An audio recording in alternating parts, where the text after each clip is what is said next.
flow light years beyond y'all, you're not scary. I deserve a statue in front of South Ferry. You niggas dead serious, I'm dead serious. How I feel to be second fiddle, I'm just curious. I know why you don't want me on them group songs, cause I turned a group song into a fluke song. I'm too strong, I get it, y'all niggas spooked. If I wasn't fluke, I wouldn't do a feature with Fluke, dog. Nate hyped me, now I'm about to catch a body. If you ain't Tyrone Briggs, nigga, then tread lightly. Tried to chill, I really want y'all to just like me, cause y'all stopping the king, homie, it ain't likely. Not fair how I'm punking these rappers scared niggas local, I'm in the air. How these silly niggas compare when they rapping with they ain't living. I'm literal, be literally, lyrically. Y'all niggas so little to me, lil' me's. Niggas cornballs, bass guard, lil' bees. You never make it out the hood trying to belittle me. Please, competition is a rap here. We the reason why half of these niggas rap here. Shout out to my real niggas who trap here. Watch your back here, cause half of these niggas rats here. Yeah, all rats, no tails. Just real niggas who tells you details. Chain ain't do this shit, nigga. Say it again. Big Brook, N8 Rock, You know what I mean? Side, shade, the fucking pack, nigga. Stop snitching. We getting money. And fucking a lot of bitches too. I'll holler. Besides becoming Jasmine Walton's husband, my goal's to be with every Staten artist wasn't. To show the effing world I'm the best recording. Kill your dog and bring him back like I'm Seth MacFarlane. Got too many problems to be stressing all of them. And way too much groupies to have sex with all of them. As far as my God, best for sure. Sneeze together cause your knees God's blessings. All of them. These young niggas sound like Chief Keef on his worst day. The ones my age mine as well make a We Are the World take. Old rappers, war stories got me brutally bored. Plus they stack vocals like they 10 Tupac Shakur. I'm only spitting the truth. Don't make subliminal moves. I'm now standing alone. Me, I don't fit in with crews. In prime time, I'm Joe Jackson when I write in the booth. Meaning anything related to a mic I abuse. Can't on bad, shorty. Me mad balling. No cash on me. No paper. The only paper I had raps on them. Grace was mad off. I'm in dad with black on me. Beat the black on me. Took a break and beat it back on me. Take a rap, Charlie. Kurt Black on my dad, Charlie. For put me back in that tree with that pin and that bad on me. Shit, that was my past. Back to how well I pedal my skills. You couldn't handle bars with a helmet, some pedals and wheels. What's good, y'all? Y'all already know the vibes. Yes, sir. Y'all already know the vibes. Knicks and Ish is your boy T-Time. Good win. Good win. No matter how you want to slice it, good win. All wins at this point for us are good wins. JJ Jackson in the building, I see you. If you're in the building and you got eyes on me, press like for your boy. You heard? We started off the game pretty decent. We scored 34 points in the first quarter. The pace of the first unit is always a concern for me because they don't play at a high pace, with Alec Burke running the point. But soon as my boy IQ came in, it was an immediate switch in tempo, and this is why I keep on saying that Kev in the building, Team Knicks and Ish, JJ Jackson, Team Knicks and Ish, you already know the vibes. Soon as they put my boy IQ in, immediate tempo change in this game. IQ started off this game like he ended off the last game, hot like fish grease. It's hot like fish grease. I love Quick's game, man. I love Quick's game. Quick, my fault. I'm getting distracted by notifications on my other phone. Quick, I love Quick's game, man. How he Denise, I see you. Shout out to Denise in the comments. He definitely did do the damn thing. He came out hot like fish grease, you know what I mean? So I love his game.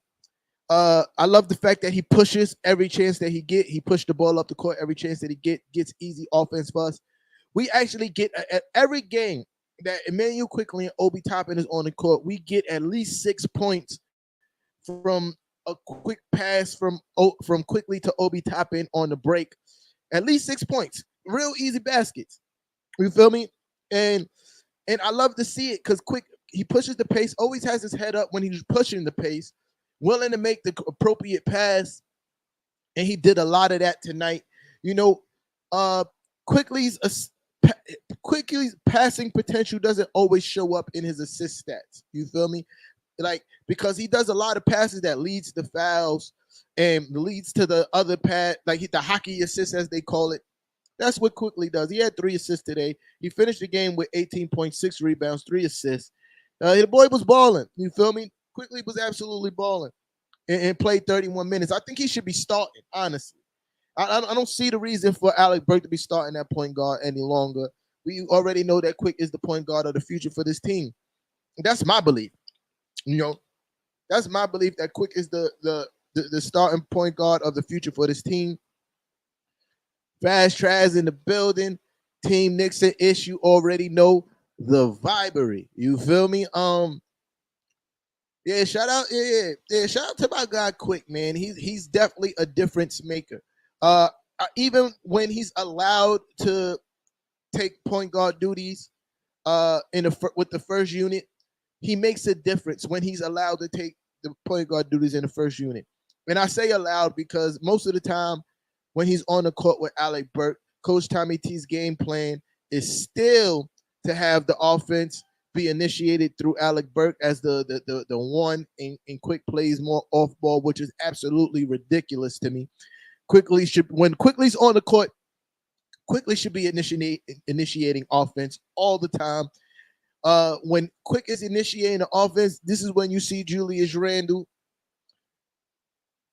Solomon, why are you here? Why are you here? You're not welcome here. I appreciate you telling me that my audio's low, but you're not welcome here, bro. It seemed like everybody else can hear me pretty well, but you're not welcome here. So warn yourself. You're my guy. Mad love for you, but you're not welcome here. Don't make me block you, fam. Yeah, so back to what I was saying, like, even when Quick's running the offense and, you know, people be hating on Julius and Julius is on the court, Julius plays different when Quick is running point. You see Julius hustle back on offense more often. You see it's more energy and you see less Julius standing around dribbling the ball a million times. You see less of that stuff when Quick is allowed to run point guard with the starting unit.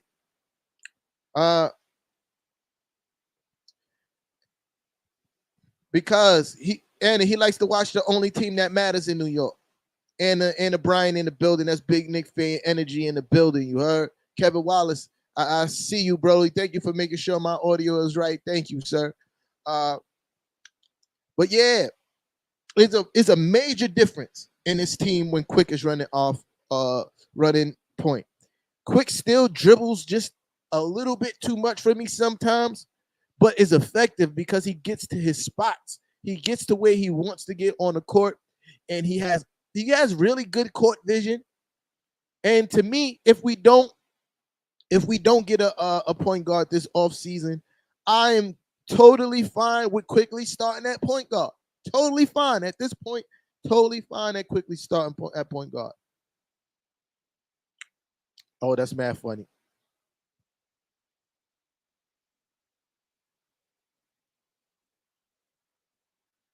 Yo, this is true, and he does less of it when Quickly's on the court. Dwayne in the building, I see you. Stephen Kennedy in the building, I see you. And you speaking nothing but facts, right? So I gotta. So yeah, and I agree with you, and I'm gonna tell you why I agree with you, Anna. Because again, when Quickly is allowed to run the point in the starting unit, Randle brings the ball up less. He does less of that dribbling. Quickly makes him have to sprint up the floor because Quick sprints up the floor. And if Jules wants to be a part of the offense, when Quickly is running point, he's going to have to run the floor. And that's why I love when Quick is on the court running point. In contrast to Alec Burke, you feel me? Which is another comment that you put up. In contrast to Alec Burke, who doesn't necessarily, you could tell that he doesn't even want to run point guard anyway, who's more willing to give up the ball to Julius Randle to bring it up the court than Quickly. Quickly is going to get that ball to bring the ball up the court when he's allowed to run point. But the sad part about it is Coach Tommy T, when Quickly and Burks is on the court at the same time, he still allows Burks to run the one over Emmanuel Quickly. And you notice that Burks bring the ball up the court more when he's on the court with Quickly. Quickly usually is over in the corner somewhere instead of initiating offense where he should be. You feel me? You pulling up, Fraz? Bet. I don't know if you still got the link, bro. I don't know if you still got the link, but if you got the link in it, I don't know if that link gonna work. And I'm already on the show to send you the link now. Hold on, let me see. Pardon me. I gotta see if I can send a link to my guy Fraz real quick. You heard? But yeah, it's definitely a difference when Quick's allowed to run the point. And it's sad that when Burks is on the court with Quick, Coach Tommy T still allows Burks to play the one, which doesn't make sense to me. Because, like Anna said, Burks is best when he's playing his natural position. You feel me? Like when he's playing the 2 or the 3, when he's not taking on the task of running point guard, that's when he's at his best, right? But when he's not doing that and has to run point, bruh, it is bad business. Hold on, I'm multitasking right now. I'm sorry, y'all. Yeah.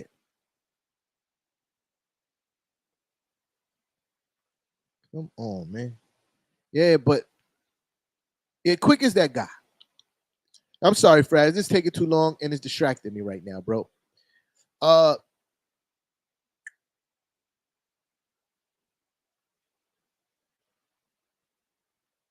Yeah, hold on. Oh, there we go. Give me 1 second, y'all. My fault.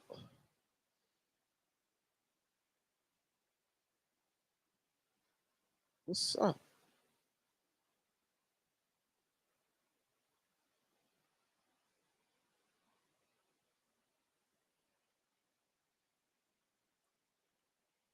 Yeah. Yeah, I don't know. I'm trying Fraz, but it ain't working right now, Playboy. Nah, we're not doing all that. My bad, Fraz. I can't send the link, bro, because that shit gonna take too long. But yeah, Tibbs be killing me with that. But you know, one thing about this game I didn't like. One thing about this game I didn't like is how much we were shooting 3-pointers. It hurt my head. Yeah, Steve, I was trying to get one of the bros live, but it's taking too long. I can't do it. I can't do it. You feel me? As a matter of fact, I'm feeling generous today. All my people in here, if you want to pull up and talk to T-Time, the link is in the comments.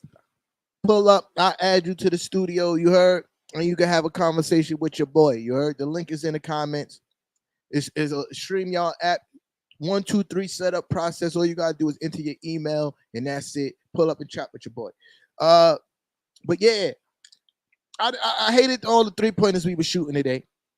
Hated it. Absolutely hated it. We shot atrocious from 3-point range, and we kept on doing it. We shot at 32% from 3-point range today. I think we shot like 30-something 3-pointers, and we kept on chucking them up. And they weren't even really good 3-point shots. It wasn't the nice open ones. There were ones where there was no ball movement and just a lot of dribbling and a pull up on a contested 3-point shot. Horrible offense. That is bad offense. And if you look at any one reason why, the Pistons were allowed to come back into this game, that is a major reason, because we started relying on a 3-point shot that wasn't even falling for us in the first place. 41. Shit. I didn't even know it was that many. Yo, Wallace, yo, Kevin, I didn't even know it was that many, bro. I thought we was like in like the mid-30s. 41 3-point shots, and we shot it at 32%. Yeah, at one point in the beginning of the third quarter,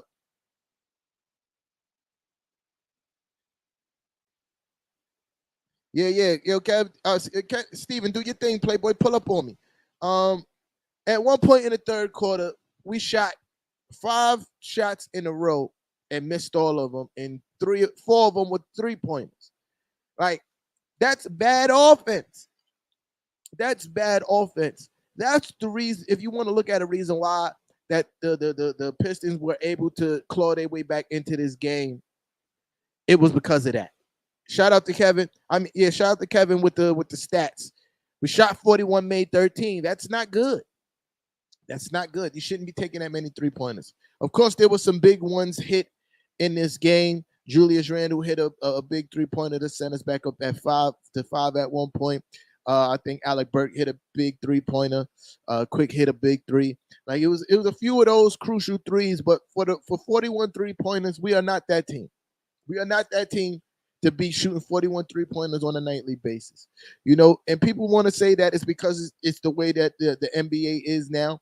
That's no excuse. You feel me? Because even the Splash Brothers, when they shot their best years, didn't shoot 41 3-pointers per game. They shot somewhere around 30-something 3-pointers. The Splash Brothers have never that team has never led the league in 3-pointers made. Maybe in the beginning years when they started to change the spectrum of how basketball is played, but once they solidified their offense, bruh, they weren't even in the most recent of years the ones taking the most 3-pointers, and majority of the time they played with two of the greatest 3-point shooters in NBA history.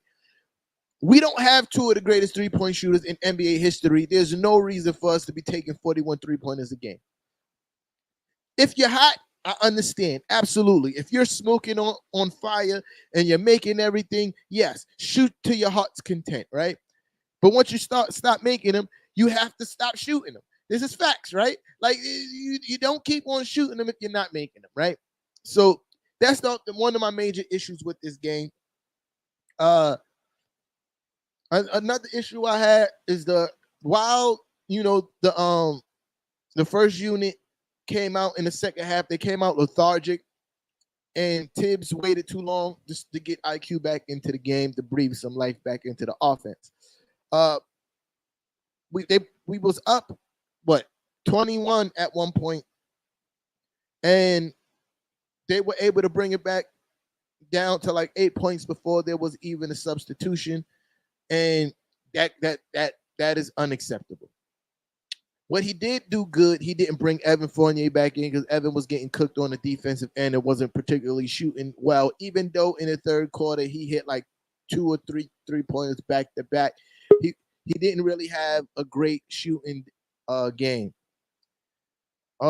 Stephen Kennedy's about to pull up. I'm waiting for his video to his picture to load and all that. You know what I mean? But yeah.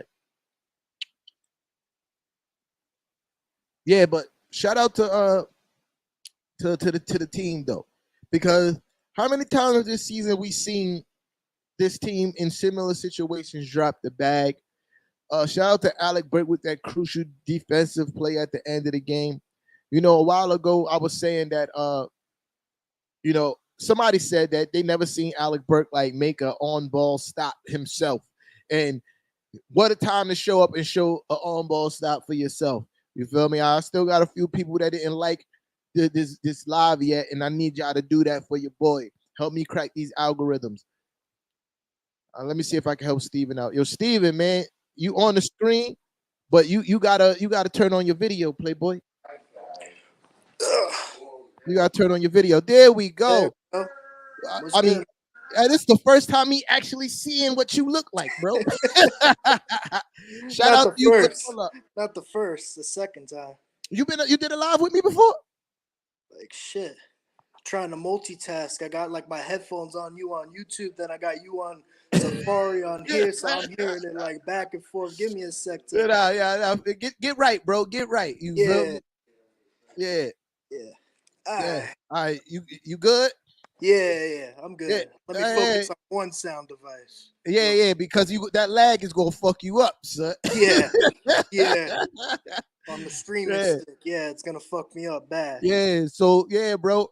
Yeah, I was just talking about Alec Burke and that crucial stop at the end of the game and how we didn't completely drop the bag like we usually do. Yeah, of course. In these stretch of games, because I know if you like me, down the stretch of the game, it started to feel real familiar. Oh yeah, for sure. In Nick fashion, that's how it always is. You up by a lot, and then the leads start going away, or you're down by a lot, and you come back real close, only to fall short. That's Knicks fans in general. Bruh, This. they cut that lead to 2. You know, if you, for those who don't know, I do a lot of spaces every game, and we talk about the game on Twitter on Spaces by yeah. So if you ain't already, I'm not just you, Steven, everybody watching. If you ain't already following us on Twitter, you should do that. You know what I mean? Only reason you don't catch me on Twitter is because I be streaming the games on my TV. So yeah, I respect that it. shit. During a commercial or something. Yeah, I respect it. Yeah, but yeah. So I forgot what I was about to say. God damn, I sidetracked myself. You were talking about the point guard situation. Yeah. No, I was talking about Kev Wallace is pulling up. I was talking about we got a bunch in a lively bunch in here today. Hold on, let me see if I need to switch this up because this ain't gonna work the way it is. Yeah, y'all both on the screen. They can see y'all. Shout out to Kev Wallace on the pull up. Yeah, but what I was saying is that we was on the spaces and we got the spaces was quiet, bro. In that last 2 minutes, the spaces was quiet. That's how it be, man. That's the prayer moment. Everybody's praying now. Everybody was watching the game like this. Except for one dude. Me and him had a back and forth on spaces, but I'm not gonna talk about that here. But yeah, it was quiet. You're just praying everything works out. That's all it is. But shout out to the team for sticking with it and not letting go of the rope, man. And that's something that we've done. We've seen too many times. And I thought it was going to happen again today. I'm glad it didn't. But I will say this. This is a discussion piece, and I'm going to let you guys actively talk in this discussion. I know I'm being very long-winded right now. But, I was having a discussion on spaces. It wasn't even a discussion, but he brought it up. Late game, he was blaming everything on Julius Randle, like most Knicks fans. Yeah, turnovers, bad shot selection, that shit, Yeah, which was. I'm not saying Julius Randle was playing a perfect fourth quarter, but my thing, the comeback wasn't just him, and I wasn't even getting at that. I'm getting at the comparison of how we judge players now at this stage of the season and how we're judging Julius Randle versus how we're judging RJ Barrett. I'm a pro RJ guy. Yeah, I mean, if you watch me, you know this. You feel me? Jersey I get is an RJ Barrett jersey. Yeah, you guys both watch me, so y'all know I'm super pro RJ Barrett. But I'm saying all that to say, I think it's unfair how we're judging Julius Randle versus how we're judging RJ Barrett. Because I'm just going to give you the stat lines. Right. You have fans that saying Julius Randle's had a horrible game and he sucks. They can't wait for him to get off the team. But I'm going to give you both of their stat lines, right? Julius Randle, 20 points. RJ Barrett, 21 points. They both shot identical 39% from the field. Atrocious. That's not good. And efficient. Identically, they shot 7 for 18 from the field. Yeah, that's not good, man. Both of them shot 1 for 5 from 3-point range. Yeah. RJ Barrett had 3 more rebounds. Julius had 4. RJ had 7. They both had 2 turnovers. Mm-hmm. Now, my question to both of y'all, is it fair the way that Julius Randle is getting judged when RJ Barrett has not been effective, like efficient? That's the right Well, you're right. It's not fair, but I would argue that it's never fair when a Knicks fan has somebody that their team drafts, they treat them better than somebody that they get in free agency or trade. That's how it's always been. That's how it always is. Look at Frank Ntilikina. Look at Knox. He'll get better with time. Any draft pick, you name it, they made excuses for them. It didn't matter. It's the same thing. Mm-hmm. With Grimes, did the same thing with Mitch when Mitch was up all day playing Fortnite instead of working on his game. We make excuses for every draft pick that we draft because we look towards the future because things will get better, we hope, as their game evolves and they'll carry the franchise on its back.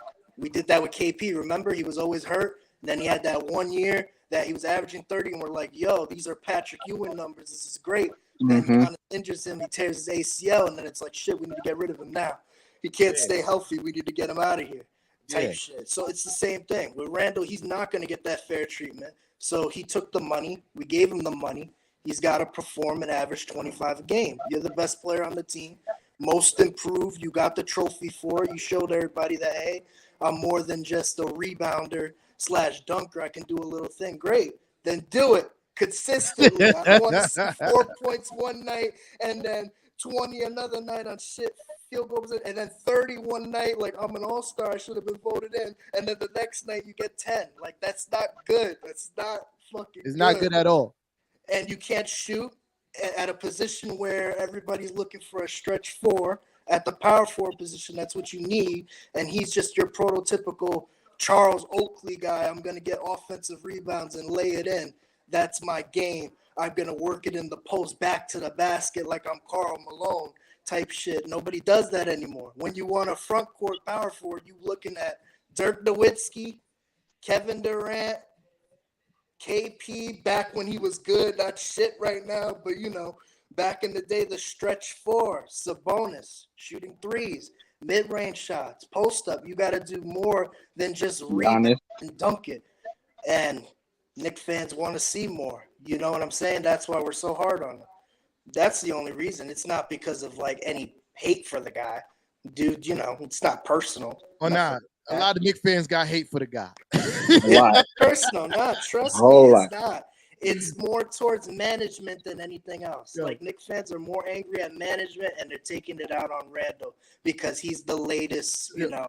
Yo, Steve, I'm going to say this, and Wallace, I'm going to let you go right after. I'm just going to say this real quick. The reason why I say that is absolute hate, because there's the most baseless things being said about Julius Randle.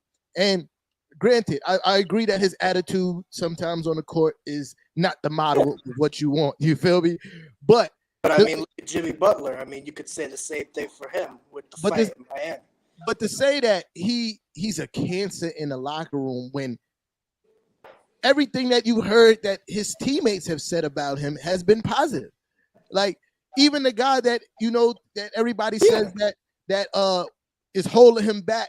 I mean, that he's holding back. Obi Toppin goes, Julius Randle's always teaching me. They said the same thing about Carmelo Anthony. They say he was a cancer, a ball stopper, and all his teammates loved him. Lance Thomas pointed out, said he was a great leader. Iman Shumpert, J.R. Smith, they all said he was a great leader. We just, like, not producing. Yeah, and that's my point. So Kev, I want you to, about the previous point about Julius Randle's treatment, do you think it's fair? Hell no, because, you know, not everybody, y'all can hear me? Yeah, I can hear you perfectly.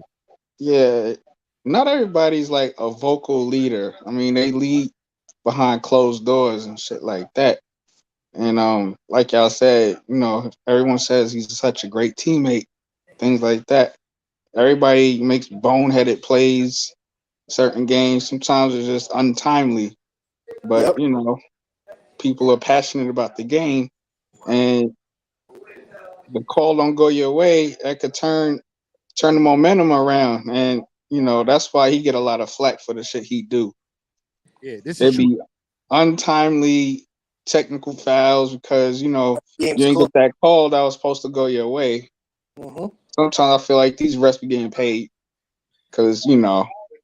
Yo, they be washing him up when he drive to the rim. Oh, yeah. They be washing him up. But, yo, to your point about the turnovers, right? I did a thing a while back comparing Julius Randle to, like, because he's a 10 and 5 guy. There's only two. Compared to Giannis and Jokic. Yeah, you remember. Yeah. And then I also did prefer Giannis and Jokic over him. I'm just saying. No, absolutely. I'll still take him. I'm not saying that he's on their level, but I'm saying, like, you have to take notice when those are the only two guys in the NBA with those numbers, and he's in that company. You feel me? Like, I'm not saying that he's on the same talent level. I'll take Jokic and Giannis over Julius Randle in a heartbeat. Thank you. I'll probably give I'll give a kidney in that trade for Julius Randle for one of those guys.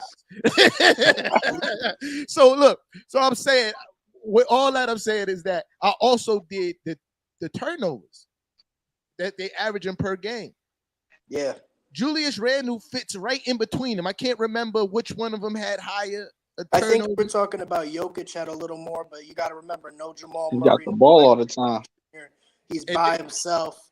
Randall got, a center who could dunk that he could throw lobs to. But he got a has shooter at Fournier, catch and shoot, Alec Burks. but he got has a no point guard to who initiate could shoot. now. But remember, Quickly wasn't getting those minutes in those crucial moments when we were getting turnovers.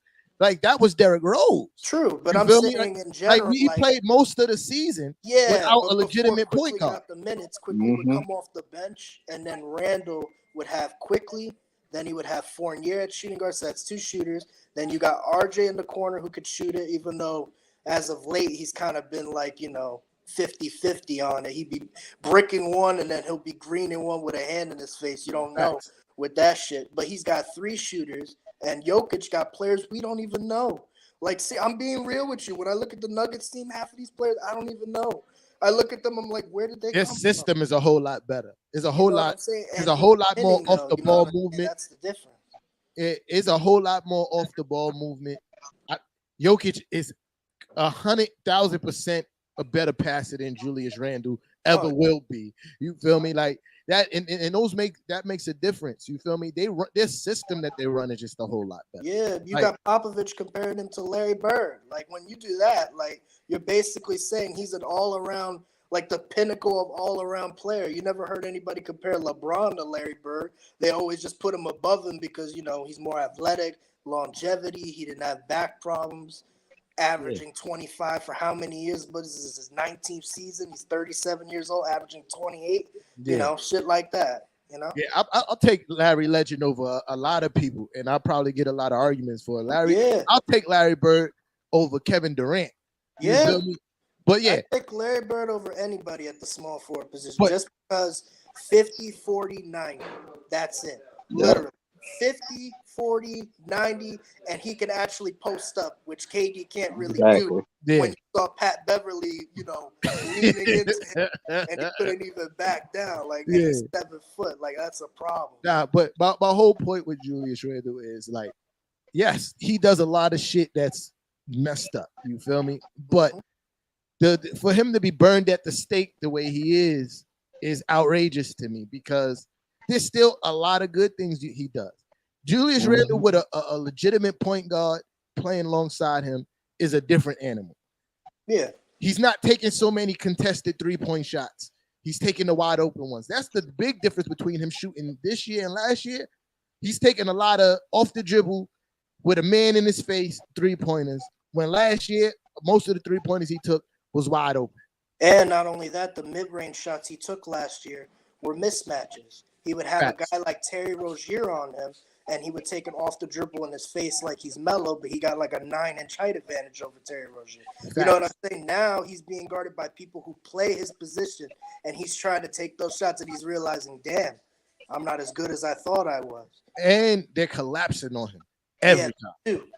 He tries to post up and spin. There's 2 guys forming a wall on him, so now he has to resort to step back fadeaways. Which ain't and I hate that because he do that a lot against a small defender. I can't stand that. Yeah, that's a put fact. your body into him and run to the rim, yo. Don't fade away against but you know what it is, though? Defender. He doesn't have a lot of height. That's the reason why he doesn't body and go at the rim. Like, he's smaller. He's undersized at his position. So he feels like I gotta create separation. Yeah, he's a tweener. This dude. And he's not built for that type of finesse. Like, he's 265 pounds, we said? Something like that. Yeah, you know what I'm saying? He's built to, like, hit people, Like, he could be a football player with that type of weight. This is why I think Emmanuel Quickly needs to start. Because Emmanuel Quickly put him in positions where he makes those quick decisions. Like, because Quickly is going to do the breaking down of the defense. And it's going to allow Julius Randle to either make the decision, shoot or drop. And Derrick Rose did that a lot for Julius Randle last year. Like, it was a lot of situations where it was either shoot or drop because Derrick Rose did the hard work already of breaking down the defense. Right. Now, when you put him on the court with Alec Burke don't really break down the defense because when Alec Burke drives, he's looking to shoot. He's not looking to dish the ball because he's going to penetrate, do that stupid ass flailing and throw the ball up at the rim. And Julius Randle is forced to create for himself way more than he should, especially when defenses are geared up to stop him. I feel me? agree. He's forced to create for himself more than he should because they got tape on him now. Like they know his moves now. They know what he goes to and where he like to be. But he's forced to create for himself because the GM put him in a position where his game can't be utilized to the best of his ability, no matter what point guard you have there. I'm being real with you. You could put Steph Curry, Kyrie Irving, name any point guard and leave and put them on this team. The other parts around them make Julius Randle's game harder to play. If you're playing with a guy like Mitch, who's a lob city threat, who's got no post game, can't shoot a catch and shoot like Bam, Aiden, or any of the other bigs from 15 feet or 5 feet baseline, can't do any of that. And then you're asking him to drive to the rim, because that's his game, slash into the rim, with Mitch down low, with his man bringing his man left and right, waiting to wall him up. And Mitch can't catch. That's so hard to score. You're basically asking him, like, you got to hide back door or you got to be a stretch four, and he's not a stretch four. So it's like that's horrible. None of the fours on our team are stretch fours. But like Obi's not a stretch four, and Tibbs is trying to use Obi in that manner, which is absolutely ridiculous. About it. Like you can't use Obi the way you can't use Randall, and you can't use Obi the way they have to be because your center can't shoot. Like your center is a liability on offense. He's the 7-foot Frank Ntilikina on offense. The only thing he can do is dunk from right underneath the rim. They were saying this about Rudy Gobert 2 years ago. They were saying, like, yo, they had to take Rudy Gobert off the floor because he was such a liability. He had no hook shot, no fadeaway. He couldn't hit a 5-foot layup, jump shot, like nothing. There's nothing they can do. So, to go along with that, now we talk about his contract. You feel me? And a lack of extension so far. Somebody, I didn't do the research myself, but somebody said that his rookie extension is like $48 million for 4 years. I don't know if I mind giving him $48 million for 4 years. That translates to like $12 million or something like that, right? Yeah. I'm not mad at that, you know, but also am not mad if he decides not to stay because I think Jericho Sims is going to be a better basketball player than him. See, I don't believe that, but I will say Jericho Sims is the better option because he's cheaper now and he's more mobile, so he can guard the three-point line better. So if you want to run the small ball lineup, that's a better fit for Randall than having a tall guy who can't really move, blocking his path to the rim. That's better, but I wouldn't say it's ideal. I would prefer you trade Mitch for a stretch five, someone like Vucevic. I'm not saying it has to be Vucevic. I'm saying just a guy who can hit that shot, who can just stand there and space the floor for him and make the center come out of the paint. So Randall, all he has to do is do pick and roll, dunk. That's all I want to see. Pick and roll, dunk. Don't dribble. Don't post up. Don't shoot. Don't move. No. Set a screen. Roll. That's all. Randall could be effective in a pick and pop situation. I'm not saying he does it every play. You feel me? But you can mix it up with Julius Randle with pick and roll, pick and pop. You can, but do you want to? Like that's not really like ideal. My thing is he only takes the wide open ones. That's my problem. Like, hey, you only shoot the wide open threes, bro. Like, that's the only threes I want to see you shoot. You're wide open. Nobody within 10, 15 feet of you. Shoot those. You feel me? Like, but it's like when you're so bad at shooting, there comes a point where it's like, yo, don't shoot because you're so bad at it. I don't want to see you brick it, and then everybody have to run back and exert themselves on defense because you can't hit a wide open shot. You know what I'm saying? That's why he was effective Russell Westbrook in LA. That's why they want to get rid of him because he's so bad at shooting that they don't want him to shoot. Even when he's open, they're like, don't shoot it. Give it to LeBron with two people in the low post because that's a higher percentage shot than you shooting a wide open three. That's how it is. It's the reason why Julius Randle had a higher 3-point shooting percentage because he didn't take as many. Like, he didn't take as many last year. And that's what I'm saying. Only take the open ones. You should not be shooting more than 3 3-pointers a game. You feel me? Let's make it two. Let's make it two. Yeah, two. Please, Get your ass in that post. So like he good with 3, and then it's 50% from 3, and we could say, hey, 50, 40, 90 plus. You know what I mean? Like just 2. No more than 2. That's it. It's fine. I'll take 3, 4 at max. You feel me? Any more you shoot any more than 4. Yeah, but if he shoots shooting 3, he can go 1 for 3. That's 33% from 3. That ain't good, bro. That ain't good. That's below league average at center, not even power forward. Like, we're in a different league now. But I do agree with what you were saying earlier about the I was saying that on the spaces, sign and trade for Mitchell Robinson. Yeah, you got it. Whether it be a point guard or a stretch 5, stretch 5 never even popped into my thought process. I was thinking more about that, bro, because if you get a stretch 5, Randall's game will open up. What you say makes a lot of sense. A great point guard. You could just get an average pick and roll pass first point guard who could hit the floater like quickly or the mid-range shot, and this team is gonna win more games because Randall's game is gonna explode. What you're saying makes a lot of sense. What you're saying is it makes a lot of sense. I'm not disagreeing with you at all. You feel me? I'm just saying close games they'll hit free throws because they can foul the stretch 5 instead of Randall or RJ. And then it just didn't cross my mind because I was so focused on how deficient we was at the point guard position. Yeah, I was like, all right, if Mitch ain't gonna sign, we could do a sign and trade. And I still think that we don't need a great point guard. We need a solid point guard. You know, somebody who can, like you said, a great pick and roll guy that can also make his own shots. You feel me? Create for himself a little bit. Somebody that's going to give you about 12 to 14 a night, you know, efficiently. Like you can win 40 games with Elfrid Payton. Like, you know what I'm saying? Pros who could slip on an ice cube and be out for 2 years with a like, you know, you don't need nobody fancy. You don't need like Kyrie, Steph, nothing crazy like that. But the difference between Elfrid and what we had at point guard now, Elfrid could run the pick and roll. Yeah. And Elfrid could run the pick and roll. Even though he sucked at finishing when he was with us, he was still a threat to finish. You know, he couldn't shoot worth shit, but at least you had to honor him driving to the basket because he was going to try to score on you going to the basket, and he could make the pass. We haven't had that up until recently with Quickly, and I still don't understand why Quickly's not starting. But our issue with Payton driving to the basket was he always drove on 2 people. He never took the wide open one that was available. He always passed it up. And then he would take it over 2 people and we'd be scratching our head like, yo, what is he doing? Yeah, What are you doing? But to land the plane that I was flying, that's what we need. We need somebody to be just solid at the point guard. Yeah. Alec Burke is not it. I love Alec Burke in the role that he's destined for.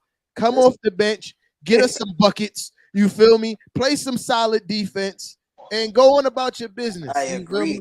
He's not a point guard, but I'd rather have Burks than D Rose. Like some of y'all were talking about D Rose because he's a former MVP. He knows the pick and roll. Him and Tibbs get along. We're gonna win games. Get this play in. If D Rose was healthy all year long, that ain't happening, bro. The dude can't shoot. The he drives to the rim and he's old. He's old and his game is driving to the rim. We won game 2 last year off of contested layups from D Rose. D Rose over the last hit those shots were miracles. I was scratching my head. I was like, amazing. D Rose over the last 2 seasons shot. I think the season before he came to the Knicks, he shot 38% from 3, and then he shot. Yeah, but he rarely took those threes. You get what I'm saying? And like Randall's 3-point percentage would go up too if he rarely took them, but he jacks them up like he's Dirk Nowitzki. And that's my point. We shot high 3-point efficiency last year because we didn't take a lot of them. That's part of the reason why we won these games because we wasn't jacking up. We shot 41 threes today, bro. That's crazy. Yeah, that is crazy. Like, were they all from Aaron Burks? I hope so, because those are the only guys I know, and maybe Quickly every now and then. RJ shot 5. Those are the only guys that should be shooting. RJ shot 5. Randall shot 5. I think Fournier McBride shot 6. And missed 5. Okay, I can understand McBride shooting. Fournier shot 10. RJ shouldn't have shot that many threes. That's a little overkill for him. He trying to be Kobe right now. Need to chill. Fournier shot 10 and missed 3. That's why you didn't see him in the 4th quarter. McBride shot 5. Obi shot 2. Missed both of them. Obi was open. Need to see more Fournier on the bench in the 4th quarter. Nah, one of the shots Obi wasn't open. He did a pump fake. and a little step back move allowed the defender to get back and contest the shot. It was an awkward shot with the shot clock. I mean, the game clock going down. It wasn't a good shot. He should have just pulled up for the. He should have pulled up for the midi. Obi has a decent mid range. RJ would dribble up and dribble pull up in somebody's face like he's Kobe or some shit. I'd be looking at him like, yo, where the fuck is this coming from? Like, but he'll pass up the wide open mid range jump shots. It kills me with RJ. Yeah. Like he'll go and drive on a contested layup and pass up an open midi, but then take a contested midi. Randall last year too. He passed up a lot of mid range shots to take like contested like paint shots to get the rebound or draw the foul. And I'd be like, yo, it's right there. Just pull it. It's literally right there. Nobody can guard you. You got a point guard you who's 9 inches shorter than you. Just shoot it in his face. Like I don't. And not a fadeaway. Not a fadeaway, just like pull up in his face. No, you know what I'm saying? I get what you say. I'm saying Julius Randle usually have that mismatch and turn around with a fadeaway. I'll be right back. A step back, you got it, bro. Right, like, and I'd be What's like, up? Why? It don't make sense. What y'all playing with? Talk until you come back. Yeah, let me mute him till he come back and all that background noise. Yeah, but yeah, I agree, bro. And that's been a lot of the problems with this team. Like, remember in the beginning of the season, bro, we were shooting like crap. We were shooting because we were shooting like 30, 35, 43 pointers a night. Yeah, but that was because Fournier dropped, what was it, 33 points against Boston. After that, they just started saying, yo, we could light this league up after that game. We Golden State now. Yeah, after double OT, yeah, they felt like Golden State. That shit drove me mad. It was not enough penetrating, breaking down the basket. That's largely due to Kemba being a shadow of himself. The fact that Kemba was settling for so many 3-pointers, and I'm like, bro, you could take this guy off the dribble. He be having centers on him. I'm like, I know you could take him off the dribble. Nope, step back. Father time hit him, bro. He's tired. Like, Yeah, like you know your legs are tired when you settle in for jump shot. We put way too much stock in the signing of the organization. Put way too much stock in the signing of. Let me unmute you. The organization put way too much stock in the signing of Kemba Walker this offseason. They relied on that way too much for it to be a low risk, high reward situation. It shouldn't have been that much value put on if Kemba Walker is going to perform. Do you remember what they said when we signed Fournier? They said, we're signing a guy in Orlando who averaged 20 points per game carrying the Magic, and he was a two-way player. That's what they were saying before we got him. They said he's going to replace Bullock on defense, and he's going to actually be able to hit his shots open. That's what they were saying. I looked at them like, are you high? Who said that he was a two-way player? Right. Who said that? Alan Hans and all them dudes from MSU. That's what they were saying. They were saying he's a two-way shooting guard.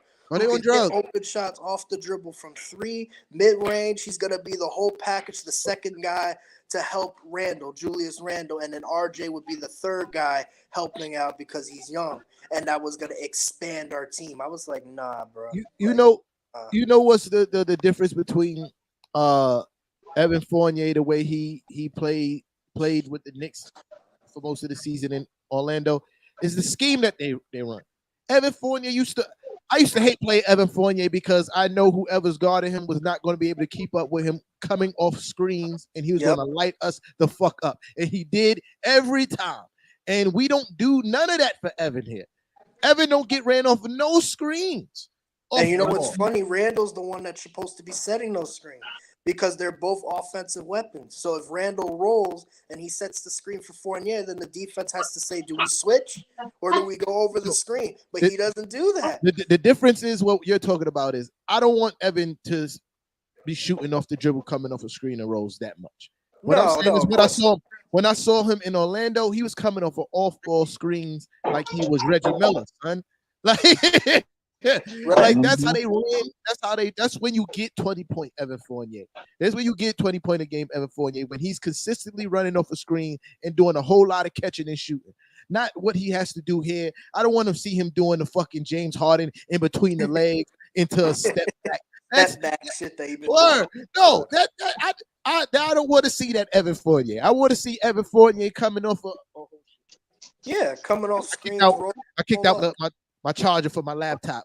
when she was about to die on me. Notice that those plays you talking about, we run them, but we run them with Mitch. Like Mitch will set the screen and Fournier will go around and then he'll lean in for a 3-point shot trying to get like a 4-point play, or he'll go around and he'll drift left and pull it up like a drifting free to get the shot on. If you do that with Randall, it's way easier to score. You'll get a better look.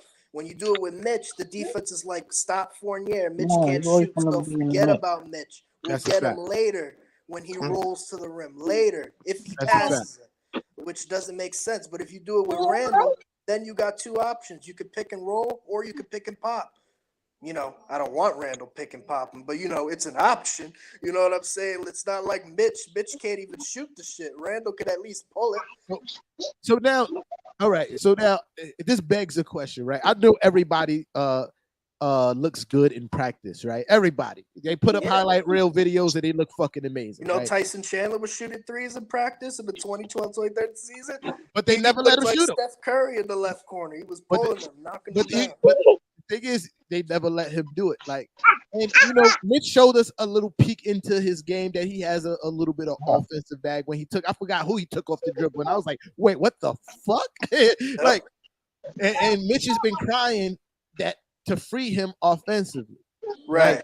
So it's part Mitch not having the obvious tools to do what he thinks he could do, and it's part of the coaching staff be like, no. Don't do that. Yeah, don't do that. No, shoot a mid-range what? No, don't. Shoot a three from where? No, don't do that. Like, get to the rim, get offensive rebounds. You feel me? Like that's what they're telling him to do versus what we don't know what he actually could do because Mitch has been crying for the last 2 years.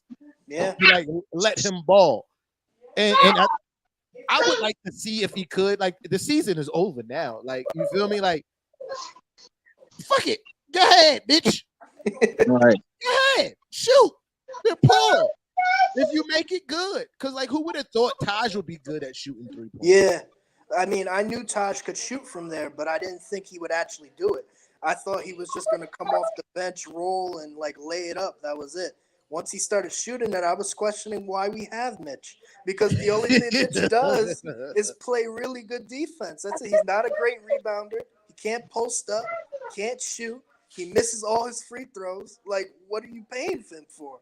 If Taj had this 3-point shot about 5 years ago. Yeah. Did you see the one in Oklahoma City? He launched that shit up and hit it. I looked at that shit. I'm like, yo, how do you do that? Yo, Taj, if he had that 3-point shot 5 years ago, we would talk about Taj in the All-Star game because he could do everything that you just mentioned Mitch can't do. Yeah, he could hit free throws, shoot from mid-range. He could post up. He's got a post up. He's got a fadeaway. But it's from like 5 feet. I wouldn't go like, high post or anything. Yeah, absolutely. But, you know, he's got some moves. But the reason why you don't play Taj is because Taj can't play the 5 against prototypical centers. Yep. Like, it's too big of a mismatch. He tries his hardest, but he's overwhelmed. He's giving up too much height, too much weight.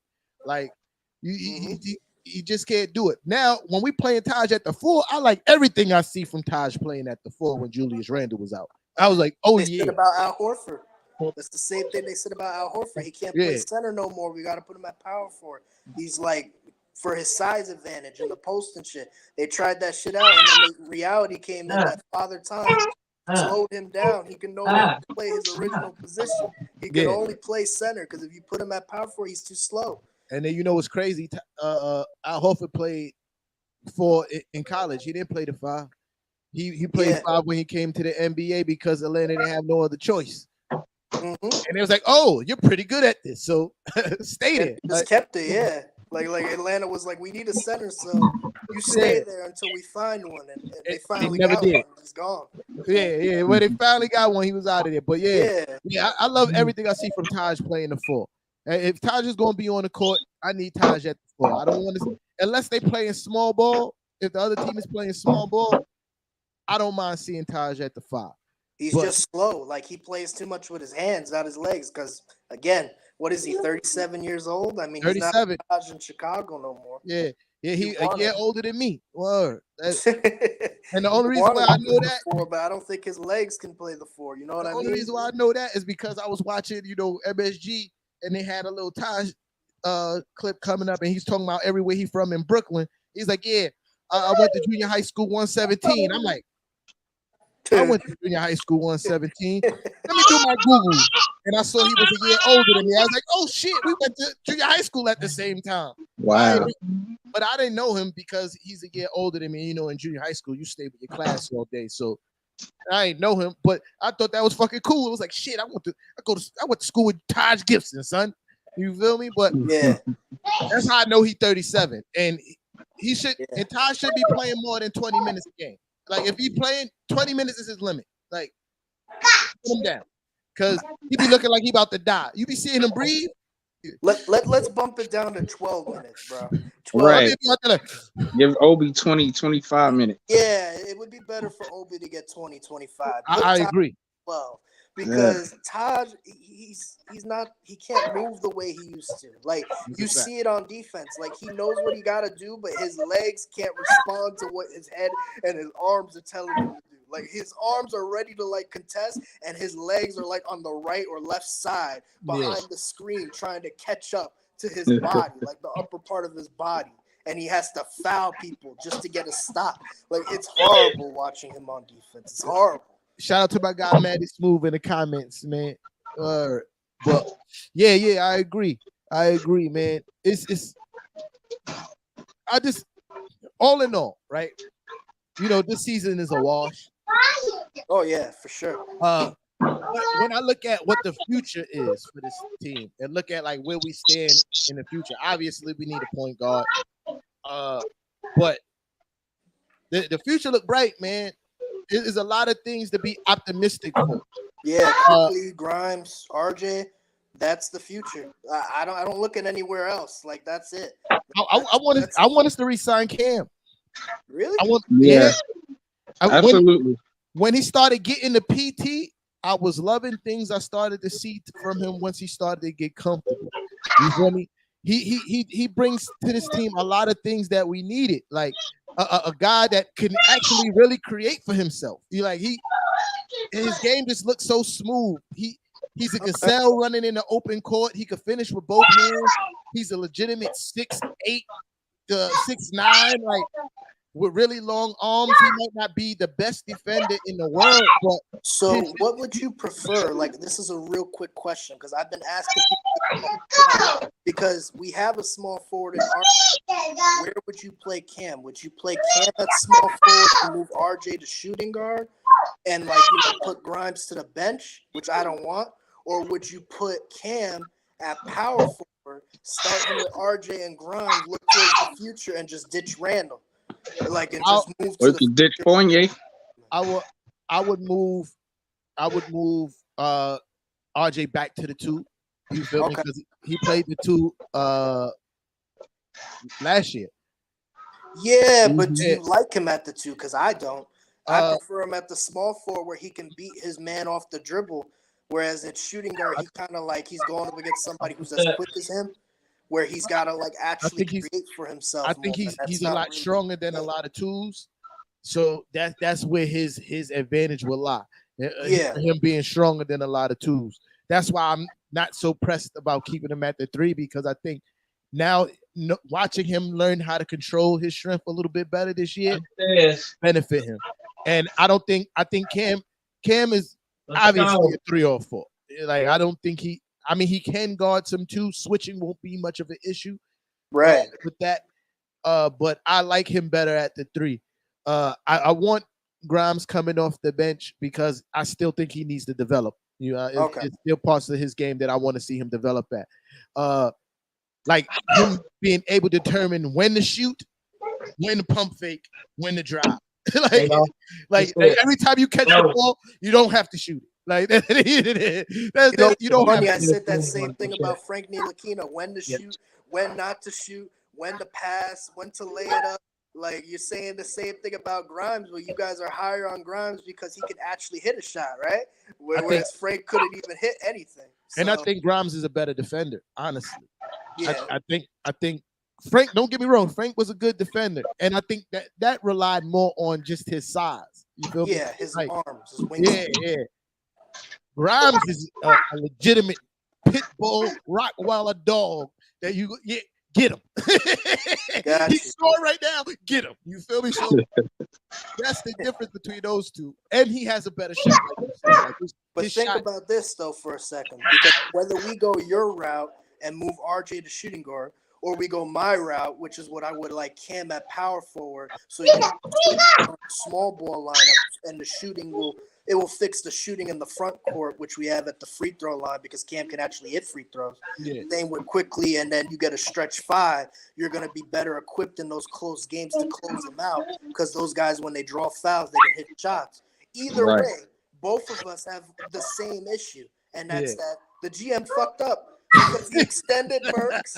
He signed Fournier. That's two shooting guards. You can't fit RJ at shooting guard now because then that puts both of them down. Yeah. And you got Grimes, who you want to see play. You ain't gonna get no playing time at that point. And then you got Rose, Kemba, and Quickly. You want to see Quickly play, and you got to fit minutes for Rose because of Tibbs. Because Tibbs is gonna love to play his boy Rose. So that means he's gonna be either a shooting guard off the bench or a point guard off the bench. Either way, he's not going to get a lot of minutes. And McBride, that dude you ride or die with, that guy's the future right there. He just got to play. He ain't getting no minutes. He's going straight to the G League. If those That's a fact. Another, you know what I'm saying? So Yeah, we all is fucked because of the GM. Which yeah, you we got all guard and wing heavy. Movement with the draft. We all guard and wing heavy. Me personally, I wouldn't be mad at watching IQ start next year. I wouldn't be mad at that at all. I said that back in January. I wanted him to start. I said start quickly. I think we all have, because I was going through. Yeah, I was going through my start quick and Grimes phase when we was stinking up the joint when Kemba and Evan was shit in the bed every night. I was like, yo, start these dudes. I was talking, you should start quickly. Put Burks at shooting guard because that's when they started the whole put Burks at point guard thing. And they won 5 games in a row, and then after that, we haven't heard since. We've been losing type shit. But put a shooting guard at shooting guard who can catch and shoot. Put a small forward who can hit corner threes. Get a power forward who can hit free throws and shoot on the wing. Get a center who can hit a baseline midi. I'm not saying you gotta be like Porzingis from the logo. Give you that Kurt Thomas. Give you that Kurt Thomas feel with the mid range. Yeah. I'm not asking you to be that boy is automatic. I'm just asking you to do something. You know what I mean? Like hit something. Like if I was Mitch and I knew I had a contract year coming up, I'd be like, all right, I'm gonna turn my offensive game into LaMarcus Aldridge. I don't need to do shit but catch it in a mid-range spot and shoot it. I'm 7-1. Nobody's gonna be able to block this shit. But if I work on the elbows, that's my spot. I'm shooting from the elbow. I'm not shooting from anywhere else. I'm shooting from the elbows. That's the go-to move for centers in this league now is the mid-range shot. And B takes pull-up mid-range shots. Aiden does. Jokic does. Vucevic does. Sabonis does. Every center, power forward, you name it, in the front court can shoot. The Knicks got 2 guys who can't shoot. You know what I'm saying? Like, how are you going to win in close games when you got 2 guys who can draw the fouls for you who can't shoot from anywhere? Not the free throw line. The 3, they're inconsistent. They got no mid-range game. They can't even shoot from 5 feet without possibly missing it, like from real close with that floater shit that Taj hit, like, what was it, 2 games ago? Floater, you missed the layup at the end of the quarter. I was like, what the fuck is going on? Yeah. Like, what are we doing? That's bad. That's really bad. And another thing, I'm an RJ guy. Star J Barrett, that's my guy. But he has to be more efficient, bro. Like, I get it. Oh, everybody, he's averaging 26. It's the All-Star break. Okay, but he's shooting 40% from the field, bro. Especially if you move him to shooting guard. You think he's inefficient now? Wait till shooting guard when he's going to get wide open threes and you want him to be more efficient and he's bricking them shits. It's going to be real bad. I think it's more of shot selection with RJ Barrett than it is his actual shoot. Like, he's taken a lot of bad three-pointers recently. Like, with guys contesting in his face. Like, bro, who told you was Steph? You feel me? You know why he's doing that? He's trying to finish the season averaging 20 points per game. He has to average, what was it? 22. 25 points per game. It was Every 22. single game. The next last 5-6 games or so on the schedule, if he puts up 25 each game, he'll finish the season averaging 20 points per game, which is what he wants because his contract season is up next year. You know what I'm saying? Like next year, like they decide if they extend him or whatever, he'll be like, I averaged 20, the same as this motherfucker over here that you said was most improved player. We believe in this guy. Didn't trade him at the deadline. I averaged the same points as him, and then he's gonna go to the table and say, "Give me my money." Because I'm 21 and I'm doing what your guy in his prime is doing for our team. We don't even know what the incentives on his contract is now. Yeah, because it's like once you draft, like it's always the fourth year where you have incentives. Like at this point, you should be if you're performing at this level, we give you like $1 million or some shit like that. So he might be playing for that extra 500,000 or whatever because the season's over. It's like fuck it. It's time for me to get paid. You heard? Like exactly. He's trying to get that money. Yeah. Especially if Tibbs is going to get him injured, if he's going to be playing 45, 48 minutes a game. You know what I'm saying? I don't blame Tibbs. I would do it too because I look at this squad and I'm like, I don't want to play none of these motherfuckers but RJ from 1 through 5. You play every position, RJ. Point guard, shooting guard, small forward, power forward, and center. It's not so much. It's not so much of how many minutes they play. It's just how the minutes are being divvied out. You feel me? Like I don't want to see them play the whole third quarter.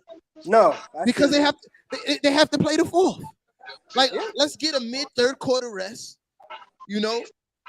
Or 6 minutes on, 6 off. Bro, like you have to find so they can be fresh to finish out the games. Exactly.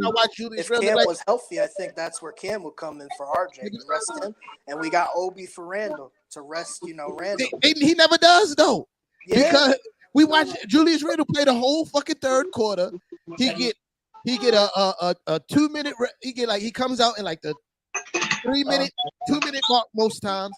Then he's back in at the 9 minute mark of the fourth quarter and he's playing up. And they're like, Julius Randle don't finish games. I'm like, shit, he's tired, bro. But even when he wasn't tired last year, he wasn't closing no games either. Let's be real. That was Derrick Rose. D Rose came in, but remember, D Rose was playing up against bench warmers the first half, and then in the second half he was well rested because he would rest in the third, and then he would come out in the fourth, and then he's going up against the starters who are tired, who played 33 minutes at this point, and Rose is like, yo, you look older than me right now. I can beat you off the dribble now. Like me, Steven.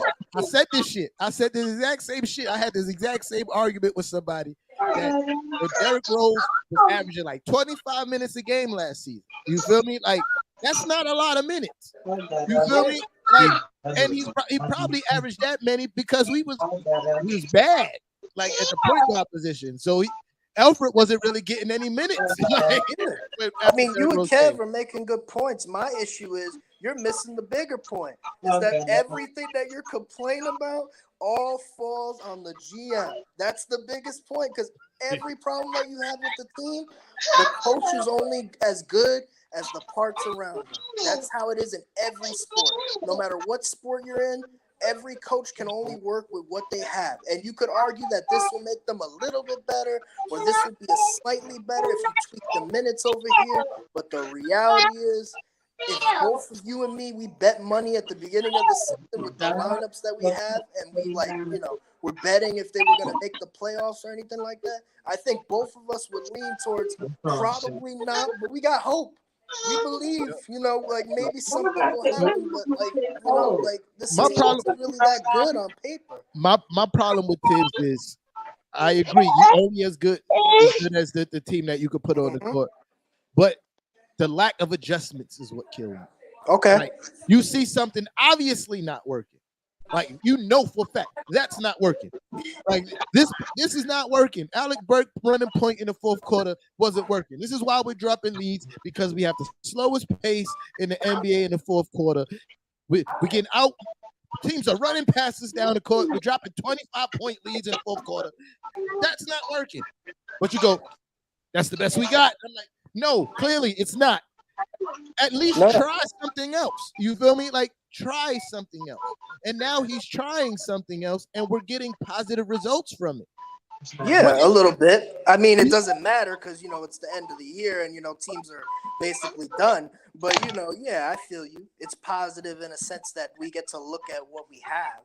But I'm saying, like, I knew before the season, I looked at what we had, and I did this the previous year when we made the playoffs. I'm like, we don't have like this deep, like diverse, like versatile team. We just have really good role players and a lot of role players that would be like borderline starters, but you wouldn't necessarily want them starting for your team. And you put them all together and you're like, make shit happen. You know what I'm saying? It's like you're talking to Tibbs and you're telling him, you see all these dudes, you've had Jimmy Butler, a prime D Rose, you've had Karl Anthony Towns, you've had all these dudes, but we're going to give you, shit on layaway and then ask you to like make that shit shine like a diamond. You know what I'm saying? Like it's not realistic, is what I'm saying. Like you could get Mark Jackson, Pat Riley, we could get any coach that we could think of. These parts are trash. You know what I'm saying? It's on like, paper, in the beginning of the season, on paper at the beginning of the season, I looked at this team and was like, okay, I did not expect Kemba Walker to shit the bed this bad.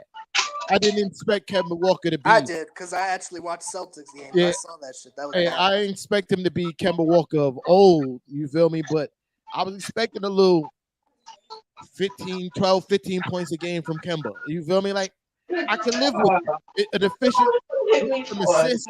Coming off the pick and roll with Julius Randle was something I was looking forward to, right? Yeah. Yo, Kevin had to mute your mic, bro. Your background was mad loud. That's what I was expecting. A nice pick and roll situation with him and Julius Randle. I thought Evan was going to be more effective throughout the season because I expected them to run Evan more like they did in Orlando. Yeah, off ball. You wanted him off ball. Yeah. So looking at all these things and seeing how our bench performed last year, I was like, we're going to make the playoffs again because I saw how well our bench performed last year. With these new additions, I knew it might be a defensive, letdown, but I also look for to be more offensively productive, right? And none of that shit happened. Kemba refused to drive to the basket all the time. You feel me? And the games when he did, you saw he had his best games when Kemba said, "Oh, I'm going to the butter. I'm going to the Baja." Basically, 25, 30-point games where Evan had those were the games he drove to the basket and he played off ball. Yeah, both. Sure. You feel me? Both of them, right? And we didn't get enough of that this year. And to me, that's where the season lied. Kemba, obviously a shell of himself. His needs is absolutely Basuda. You feel me? So this is where the problem lied. We got Kemba again next year. I think, teams see that he's hurt. But there's also teams that won't mind taking that expiring contract to buy him out. You feel me? And it's a low buyout contract too. You feel me? $8 million. We trade away a big, like we trade away somebody who costs us a little bit of change. We get Kemba Walker. We don't want him. We buy him out for $8 million. Whoop-de-doo. You feel me? 1 year. Like the only thing Kemba brings is veteran presence. Like, you know what I mean? Like if you want to keep him because he's a veteran and you just want him to give advice to your young guys at the guard position, since he was a former All-Star and he did carry the Charlotte Hornets to the playoffs, which is like, I got to give props to that. Like, that's impressive. Like, you know what I'm saying? They were the Bobcats to the Hornets, and then he got them to the play. He gave MJ his first playoff run, basically. You know what I'm saying? As an owner. So and that team was ass. You got to, like, respect that. You know what I'm saying? But, like, you can't respect the fact that this GM, like, we both are thinking the same thing. We want to focus on the youth movement, but the GM is thinking the opposite way. He extended Burks. He wanted to run this shit again with Burks. He wanted to run the shit with Rose again. Extended Taj. He signed Fournier because he let Reggie Bullock walk. He didn't want to extend him. He said, I got something better. Fournier. This man's going to hit his corner threes this year, and we're going to run this shit back. Top 4 seed in the East, and we're gonna make some noise this time because we got some shooting in our backcourt for Julius Randle. and we see what happened. We're not even in the playoff conversation. You know what I'm saying? Because I get the GM isn't thinking long term like we are. He's thinking short term. Like, how can I get this team in the playoffs again, sell playoff tickets, and see if we can make a run at a title? That's the only thing he's thinking.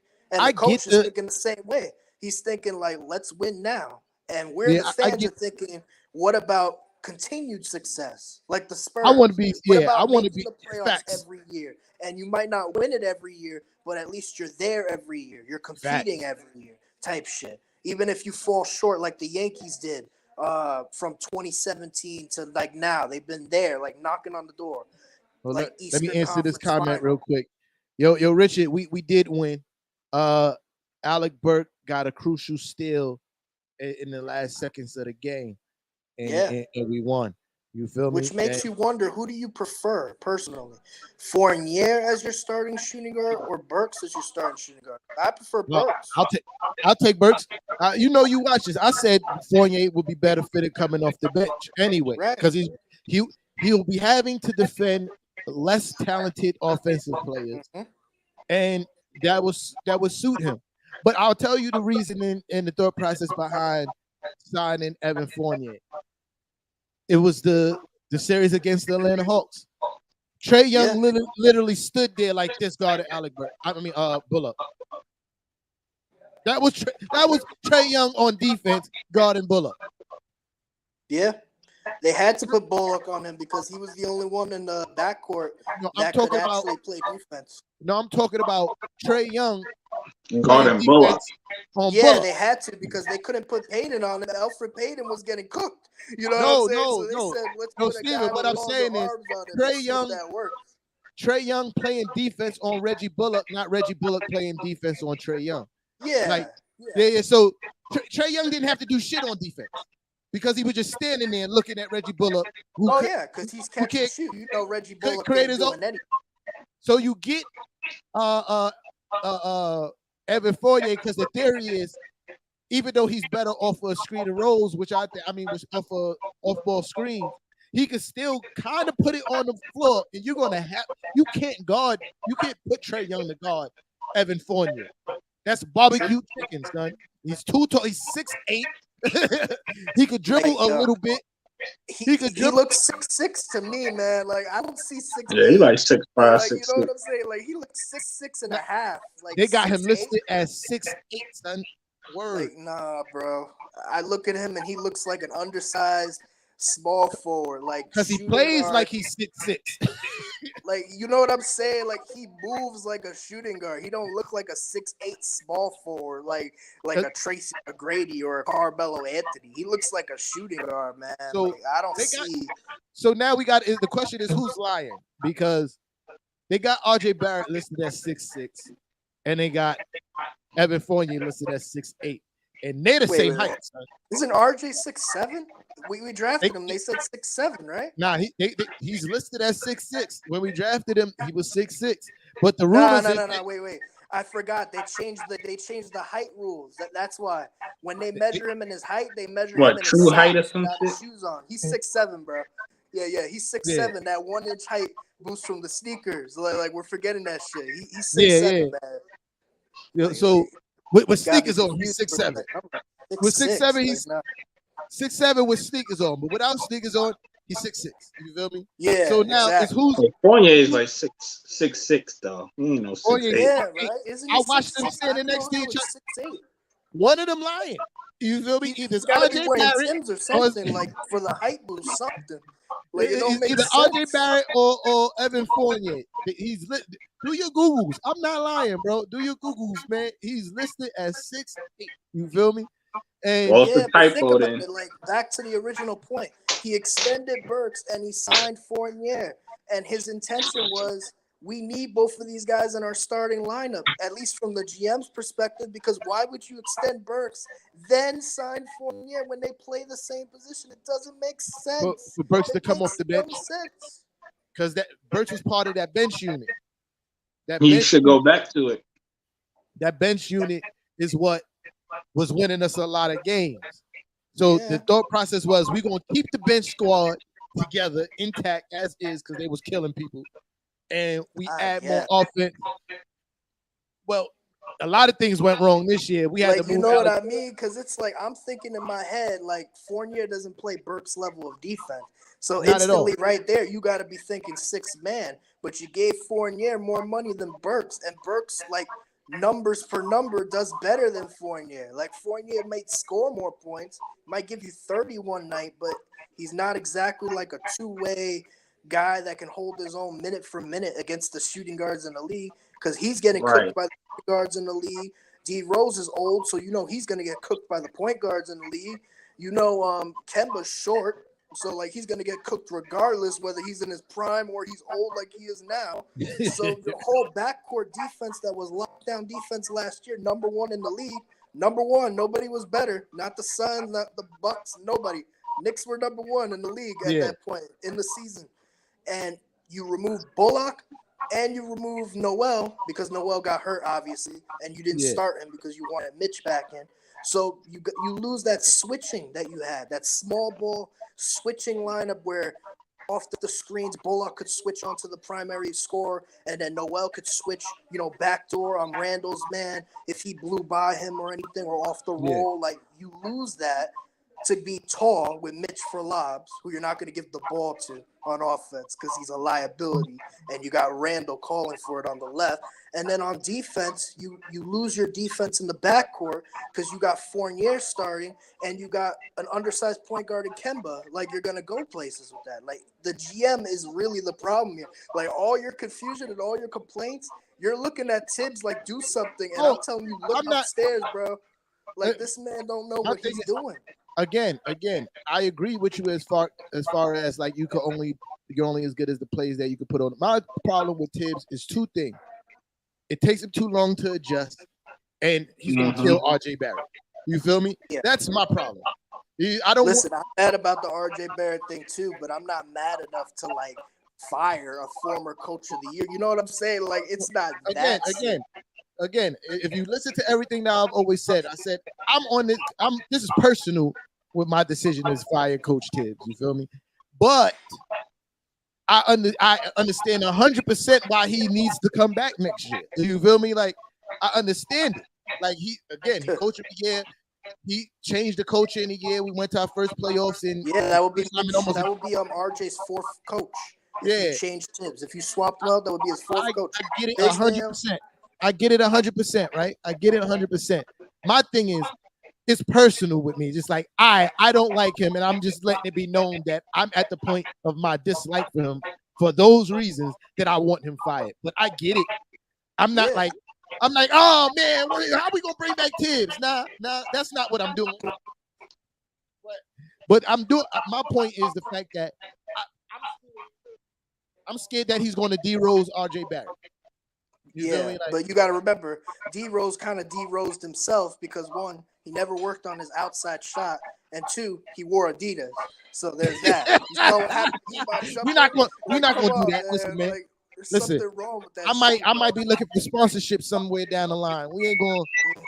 They ain't gonna be able to pull up this part of the show and be like, look, you were laughing at us. Listen, if you do the sponsorship, tell them just give me the clothes, don't give me the sneakers. I'll sponsor the jerseys, the shirt, the hoodie, all that. Don't give me the shoes. Yeah. And the reason why I say that, and the straw that broke the camel back was that game where RJ Barrett was in the game, and it was like a minute 30 left. We was down 15. It was over. You feel me? Obviously over. Yeah. And he had RJ out there, and RJ, even though twisting your ankle is a freak injury, it's still like he shouldn't have been out there. Exactly. You could also argue that RJ wanted to be out there because, again, he wants that 20 points per game. You know what I'm saying? He's looking to get 20 every night so he could show that I'm ascending. There's no true basketball player that wants to come out the game.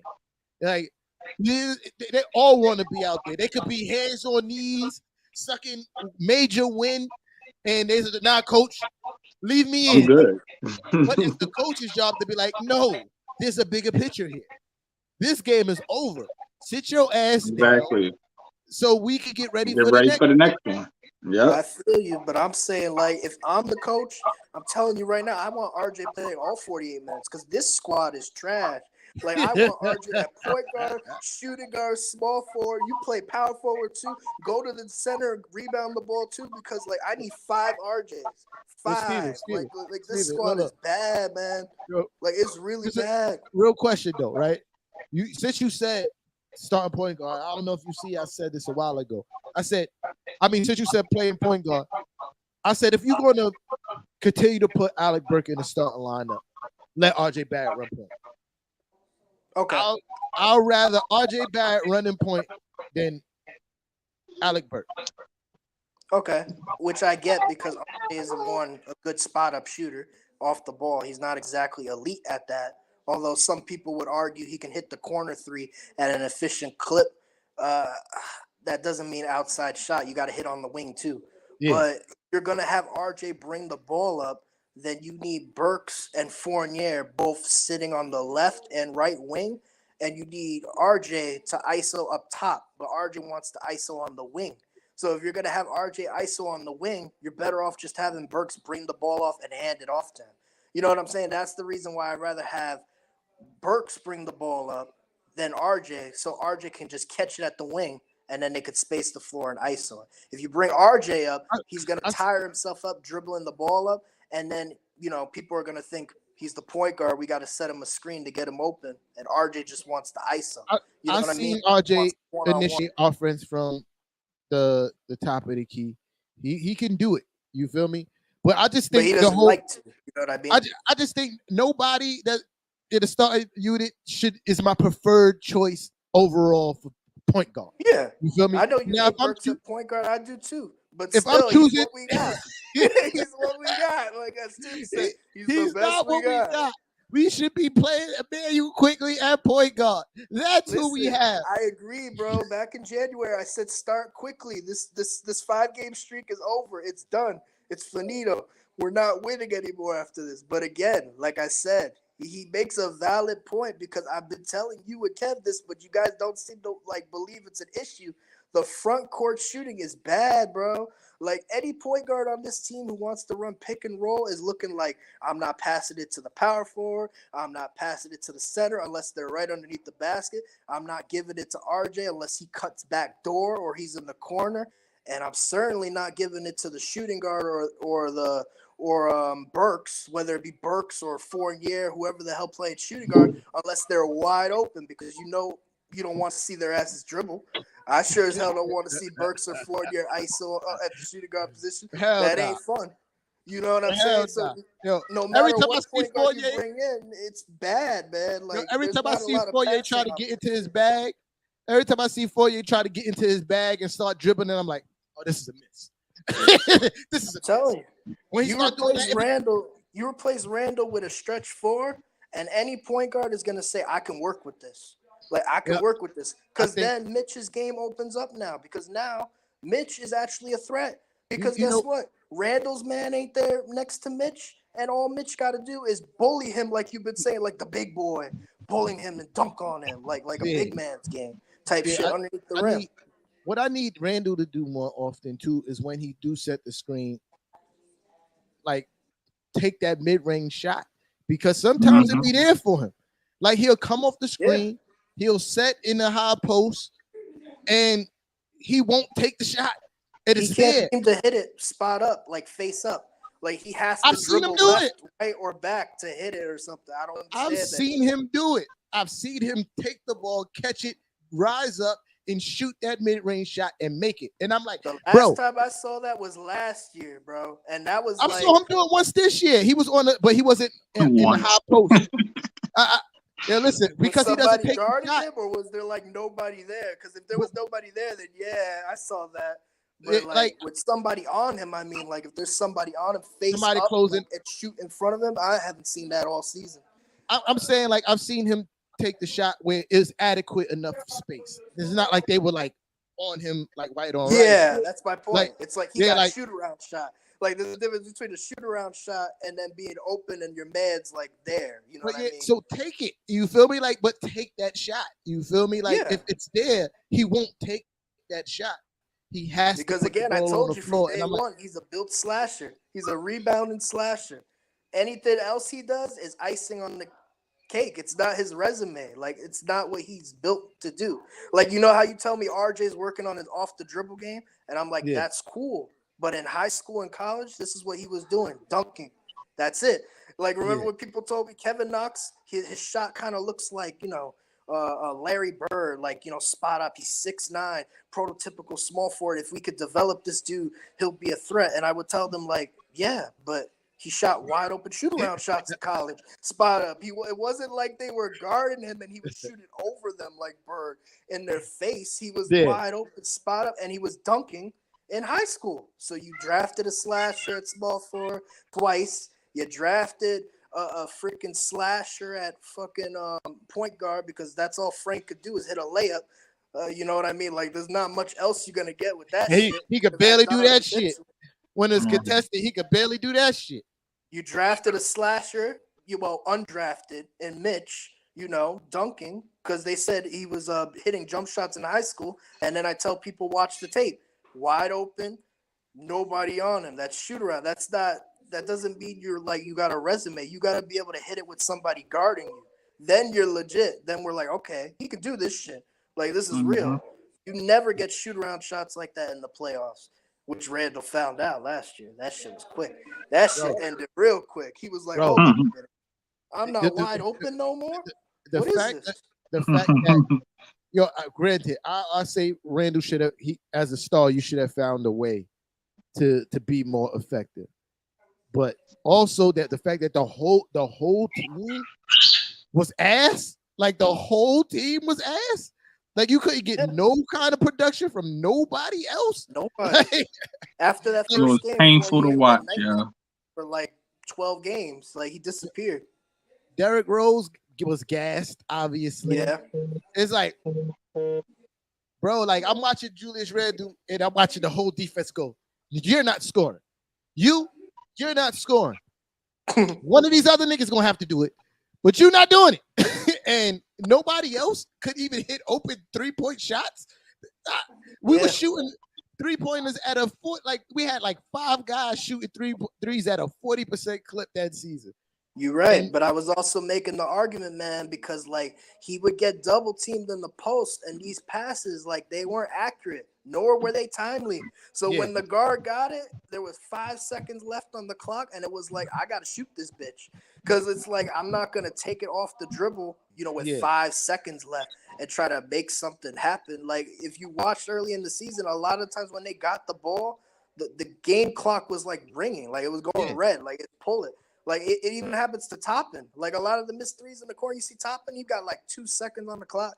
Got to make some shit happen. Even Jericho Sims the other night, he pulled that, like, what was it, fading 3 on the left wing, like, after the rebound. Like, you know what I mean? Like, you rarely get the ball in their chest, like, ready to catch and shoot. The only guy that I saw all season who got that was Fournier.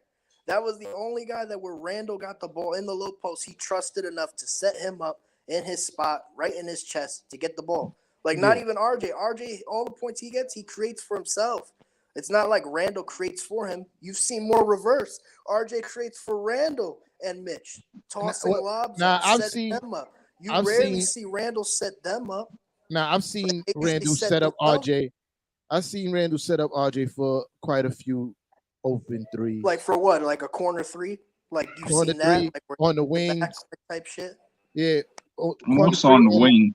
On the wings, yeah. But, like, that's a rare occurrence. Like, I mean, most Knicks fans rarely see Randall set anyone up on the wing other than his guy, Fournier. That's his guy. He sets him up perfectly, and you're like, yeah, there you go. Used to be Bullock. yeah, because Fournier replaced his boy Bullock, because last year he was mostly setting up Bullock. You feel me? Like, and look at the win total now. I'd rather have Bullock, man. Like, I'm just being real. Hell yeah. Defense would be better. All It'd day. be ugly. It'd be harder to watch than it is now. But, so we might actually. My thing is, if the offense was ran different, this would be a different story. If we played and ran Fournier the way that he play, like he naturally plays, this would be a different story. We won't be talking about how inconsistent Evan Fournier is. Like, oh yeah, it'd be better on offense. It'd be less brick 3. But I'm saying the defense ain't changing. That defense ain't changing. No, this is true, but with the increase in offense, like Bullock ain't never gave us 18 points per game. Like nowhere No, imaginable. But no, Evan it was can like give you what, that. 8 points per game, I So think. Like so it like wasn't like it thing. it will be a trade-off. And the problem with Fournier is he has a very high basketball IQ. He's just not athletic at all. You feel me? So his problem is staying in front of guys.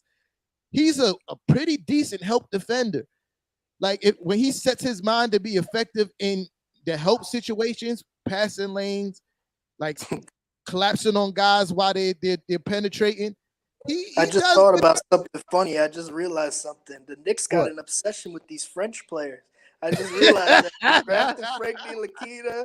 They signed Fournier, who arguably could be the second best like French basketball player ever behind Tony Parker. Like, what's the deal? Like, are we like trying to make some moves to get like Knicks televised in France more often? Like more French fans coming to MSG? Like, I don't and know what's going on. and I think It is behind the weird. mindset of the front office is getting a player who actually wanted to be here.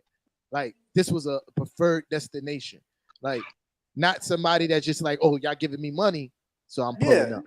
Like, and that has a lot to do with the a makeup of a team to have people who actually want to be there and play for your team.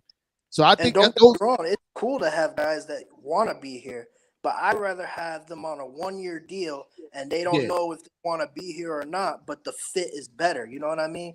Like, I'd rather have a whole bunch of people on 1-year deal like we were doing which before, but get the right parts. Don't sign 4 power forwards in free agency on 1-year deal who yeah, can't yeah, shoot.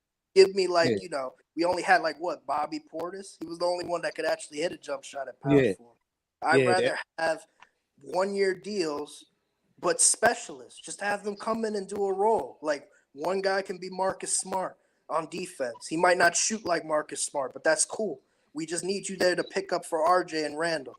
Or better yet, instead of Randall, quote unquote, we need a power forward who could shoot. Pick up for RJ because he can't shoot it that well. All we want you to do is just protect the rim, block shots. On the perimeter, you may not be the best defensively. RJ got you. You got him on offense. Like they connect, they fit. Like the parts fit. These parts don't Mm-hmm. fit at all. It's like trying to put like a square puzzle piece into a circle. Like slash, I, slash, I slash, gotta, yeah, slash, I more got a picture. slash. I got a Like picture I it's posted on bad, Twitter a bro. while back with Coach Tibbs trying to force Alec Burke into the point guard. I was like, that's the epitome of trying to put a square block into a circle. Like, bro, that's the epitome of it. Like, like, bro, like, Mm-hmm. but I agree. And again, a lot of things didn't go as planned for the season, which happens to a lot of organizations. But a lot of things didn't happen I as mean, planned. the Hawks, Like, what are they, 10th seed right now? They were like, what, 5th last year? yeah, So, yeah. know? So And now so we're I, talking about hiring Nate McMillan, and I'm looking at them like, it ain't his fault. His team was hurt, and, you can't do yeah, nothing about that. Shit yeah. happens. As I know you said, you can't depend on Derrick Rose, but missing Derrick Rose hurt this team a lot, Oh, yeah. a But you lot. can't rely on him. You can't hope on Yeah, him. Like, a lot. Like I didn't like if he would have missed half of the time that he's missed this season. This puts us in a different stratosphere for this season. Like if he missed half of the games that he missed, we're in the play-in. Like, I'm a firm believer of that. If he missed half of the games that he missed, we're in the play-in, bro. Like we're in the I don't, play-in, but we're not in the playoffs. You feel me? Like, we'll yeah. be in that play-in game, and we'll lose somehow by single digits and go home. Like, But that's like what I believe, at least, if we but had D-Rose. when you also remember that we were what you call it, an overachieving team last year. Yeah, So to be that's in the what I was telling people. There was to a be in lot the of injuries in the Eastern Conference. play in because this of COVID. season would be more like a fall to reality. Like so, Yep. I'm just saying, like Derrick Rose, if he wasn't injured, half of the games that he was injured will bring us back down to reality. Definitely. Like this right here, we fell through the ground of reality. We in the Hades of reality right now. So, yo, Yeah. but But I I'm hate saying, to like, people are I hate to forgetting be this that abrupt, so but I'm many about to people get had off of this. COVID. Like, Yeah, that's a fact. That's a fact. like Tatum, Siakam, Fred Van Vliet, every team in the East was dealing with COVID problems. Somebody was out, protocols. No reason why. Nobody knew. We That helps also a team dealt with like that the too. Knicks who had no COVID protocols on anybody. Nobody was Nah, hurt. we had Everybody was healthy. And you win a lot of those games when you're going up against teams who don't have their best player because they're out with COVID. Oh, you talking Like, about last it was season or like this a season? lockout season for the Knicks. You know what I'm saying? Like either Oh, a you talking about hurricane last year? comes or a lockout comes and the Knicks make the playoffs and then they look like a title team. Like you need a lockout year or you need a hurricane like Hurricane Sandy. Something like that for them to show up. Some Yo, shit like that. I hate to be this abrupt, but I'm about to end this live. We've been here for an hour and 40 minutes. I appreciate you guys. Yep. Word. This was dope. My We phone gotta keep about this- to die anyway, so you made a good time. Yeah, I'm at 2%. Yeah, this was dope. Yo, Kev, next time I promise we're gonna let you talk more, man. Oh, that's cool. That's cool. I enjoy Nah, listening and that's learning, true. yo. He did the live the other day. He good. He said all he needed to say. He said Tibbs, man, with this Alec Burke shit and everything. Like we need I can't stand it, Grimes yo. gotta play more. Toppin gotta play more. We already know what Kev gonna say. Shit. Yeah, it's a youth movement, yo. You got to get with the program. Yeah, listen, as much as I will end it with this. As much as I am a supporter of Julius Randle, and I think that his treatment is kind of unfair. He deserves some of the criticism. Don't get me wrong. He deserves a lot of it. Let me say that. But even I agree. I hate on him too, but I know it's unfair. But you know, yeah. you dealt with that shit, you know. So I'll say all that to say, there's very few people on this team that I don't care. I mean, that I don't want them to leave. You feel me? And he's not one of them. You feel me? Like if Julius Randle get traded, I'm not going to cry. You feel me? Right. Exactly. Right. But if RJ got traded, you would cry because you'd be like, "What's he getting for?" He's fucking 21 years old, bro. Like, you feel me? And he was drafted a Knicks, so you're sentimental. Exactly. On Sentimental, and we finally need one of these draft picks to fucking work. You feel me? Like we have signs that this one might actually work. Like the last draft pick that they also said Knox was gonna work too. Nobody was sentimental when we. I didn't say that. I didn't say that shit. I'll never say that. If you go back and even I know look, you did it, but I'm saying there were a lot of Knicks fans that I used to make fun of. I used to make fun of Knox. I'd be like, yo, he don't have no fucking moves, bro. Like, bro, don't have no moves. I've never seen an NBA player who have no moves. Like, and even at when 6'9", like he's got the perfect height, the weight, 220, 6'9". Like his body is built for the small. Even when he drives to the basket, bro, it's either he's going straight to the left, straight to the right. There's no wiggle to his game. He's either going and his jump shot release slow. So even if he's wide open, defense picks up on him. Shit is crazy. But the point that I was getting at, if Julius Randle somehow get traded, even though I believe he won't, my list of people that I'll be upset if they got traded is RJ Barrett, Emmanuel Quickly. I'm growing. Like I said, I want Reddish to come back because I see the promise in his game. So I'll be upset if he got traded. Let me think. I like Jericho Sims as a backup. So I'll be upset if he got traded because I want to see his game develop, especially getting Your boy him. Kev thinks he could be a starter, and I'm looking at him like, I don't know about that. Not next year. I mean, maybe not. It's still more development. Like if we let Mitch walk, you know, like if we let him walk, like have Sims fill that.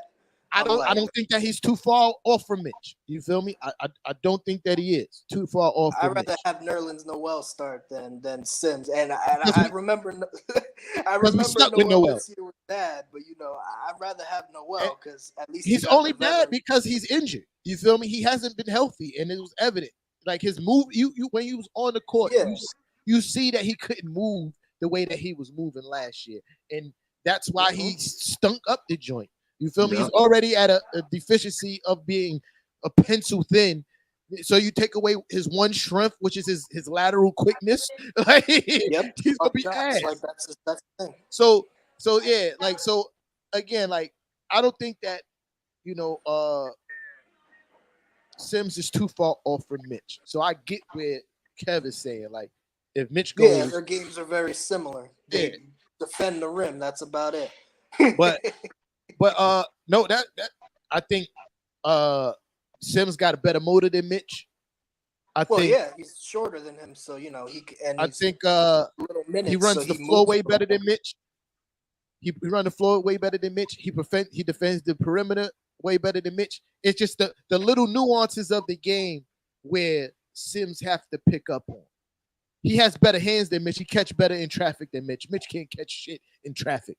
Bro, yeah, but it also helps that, like you said earlier in the year, you need a point guard who could like get that pass to Mitch. Because a lot of the times they launch that shit up, it's like over his head or behind him. I'm not even talking about alley-oops. I'm talking about bitches never fucking prepared for the ball. Like, they pass you mean on Mitch the ball. defense for the steal, yeah. No, yeah, I'm talking about on right offense. about Like, if they go to the rim and they try to hit Mitch with one of those little quick wraparound passes in his gut, he's never prepared for the basketball. Like, it always catches him by surprise. Oh, shit. Shit, I'd be surprised too. They rarely pass him the ball. I'd be surprised too. but I see Sims ready for those passes. You feel me? But it's the little nuances of the game that he still need to work on that comes with him actually getting PT. It also helps that he's 3 inches shorter than Mitch, so he could see the ball better. Mitch is standing up like here. You know what I'm saying? And then Randall behind 2 people trying to pass it to him like he's Larry Bird or some shit. I want Sims to have the confidence that he's a walking poster, and that when he catches the ball, he needs to explode and destroy people. And once he got that confidence, you see that on him. He tried to dunk on Capella the other night. I was like, "What are you doing, man?" Like, you not see that dude right there? Sims got better buddies than Obi. You feel me? Whoa. Really? He does. Nah. He's just not flashy. He can rebound, jump up high, but I don't know about buddies. He's not flashy with his dunks. He's not going to try to do a reverse dunk. But when you talk about just pure getting up off the ground, he got some spring. He got some springs. Yeah, Sims Sims got like better hands for sure. For sure. Like, I've never seen Obi dunk the ball with his arms like this. I've seen Sims do that. Dunk the ball with both his arms parallel like this. I've never seen Obi do that. And Obi my guy too. He did a reverse dunk coming down. There was one play where Obi was waiting to do like a 360 dunk, but he was waiting for RJ to lob it off the glass, and RJ was like, "Nah, I'm getting 20 points tonight." I think it was against the Pacers or some shit. He was going off. He said, "Nah, fuck that." But my point is just straight off the ground bounce without all the bells and whistles and showtime to it. Jericho Sims jumps higher. Like, Jericho Sims is not trying to hit you with a windmill. He's just trying to dunk the basketball. But the way he jumps, you guys need him to Jared Allen, but it's like I need him to. Jared Allen. I see more like Jared Allen is a way better defender. He has way better offensive game. Jared Allen is a big time player, bro. He's going to get you 20 points. Like, Jared Allen could get you 20 points. Like, you can't task Jericho Sims to get you 20 points. Yeah, I watched him. He does a lot of cardio. Plays good defense though, but he does a lot of cardio. But when he realized when he catches the ball in the paint and he takes that one step and I'm exploding to the basket, he's gonna put mad people on posters. He doesn't do that enough. An offensive rebound, and then you'll have Clyde saying, "Why doesn't he just go straight up with it? He's just swinging that shit out." Bruh, like, if he catch the ball that one step from the rim and it's over, once he get that in his mind that he can do that, it's going to be beautiful to see. We're going to be looking at highlights every night because I don't really see too many people that could jump with him. Like, not too many people at his position. Yeah, power forward. I mean, what we have Blake and Amari. That's like about it. Before that, Blake is washed up when it comes to jumping that high. Like, Blake could barely. He got the rim. He got the rim range package now. He was like, he was flying up there. You know what I mean? We got Mikal Bridges, I think now. Not Mikal. Miles Bridges. Miles Bridges. Yeah. Mikal's more like mid-range guy. I think Jericho Sims again, just pure jumping ability, getting off the floor. I think Jericho Sims jumped higher than him too. He's not going to come at you with the sassy, and it's just more. I'm getting up here, 2 hands up. I'm running back down the court. I've seen him like more like I've seen him block shots like real high up, like from behind and reach and shit. But it's like I haven't seen him boom it on anybody, like fly in the air, like real hard, throw it down hard or anything like that. And, I mean, and that's my saw one point. play. That's not his game. He needs to realize he could do that because he has the bunnies to do it. He can. Yeah. I get it, but I mean, if you're only 6'9", I mean, like it's kind of hard to like imagine yourself being like as tall as Mitch.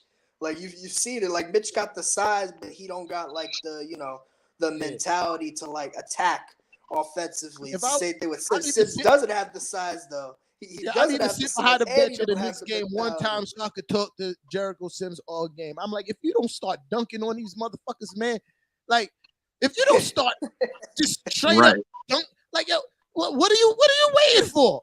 Get the ball, turn around, take a step, and yam it on these niggas, man. I thought the same Chandler back in the day. I was like, you're 7'2". You're taller than just about any center in the league. Why can't you just boom it on everybody? But again, sometimes you just not built for that. Me personally, remember Porzingis, 7'3", tallest guy in the league. He couldn't dunk on anybody either. I used to be so mad at looking at Porzingis like, yo, bro, if you don't get your big ass down in the post somewhere and post somebody up, like, okay, you can shoot threes. I get it.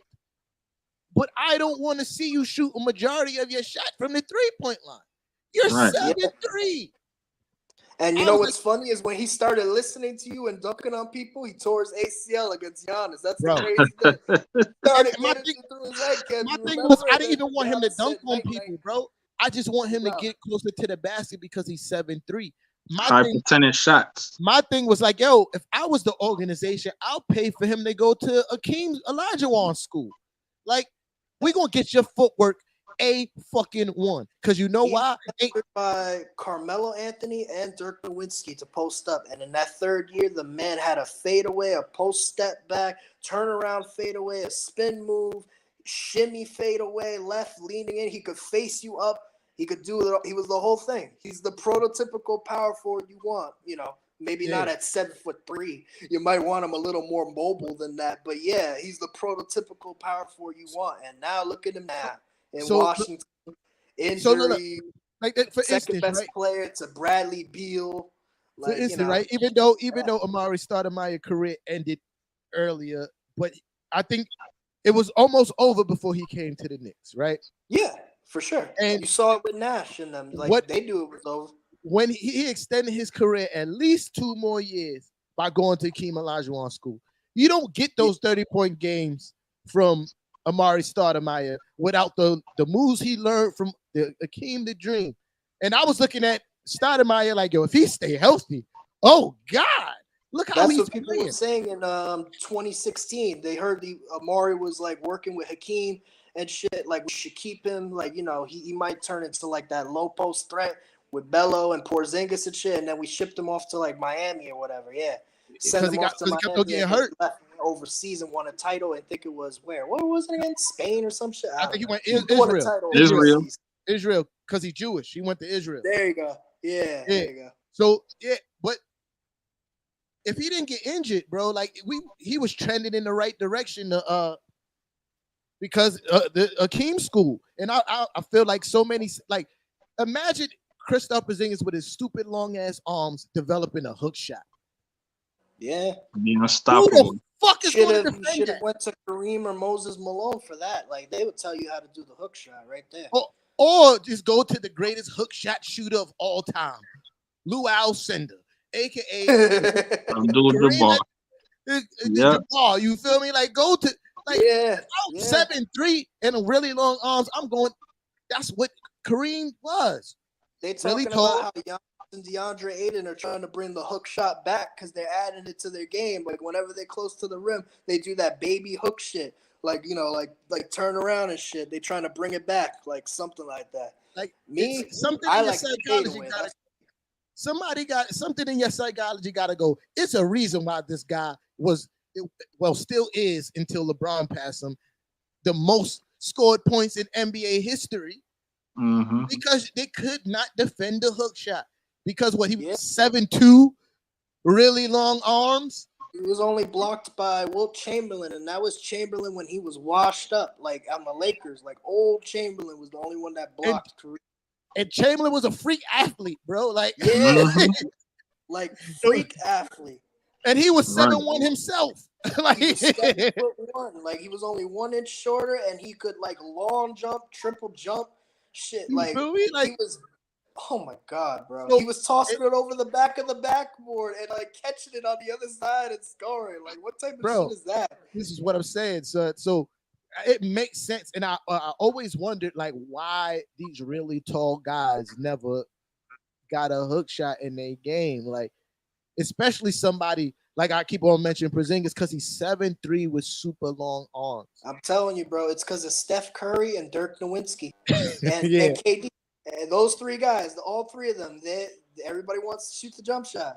Like every one of those big men were guards at one point, and they just grew really tall. They're like, well, I guess I'm a center now. Mm-hmm. Same thing with AD as well. He was a point guard all the way up into his freshman year in college.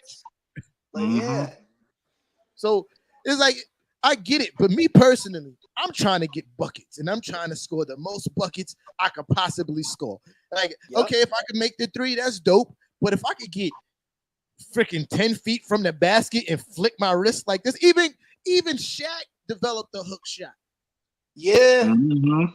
Said he played against I forgot, I think it was the Clippers, and Kareem was watching him on the side, and he was bricking nonstop hook shots, and Kareem went up to him and said, "Stop that shit and dunk on him." But when he was with the Lakers, he was still yamming on everybody, but he had that turn hook. And he was hitting that shit from 15, a bank hook shot.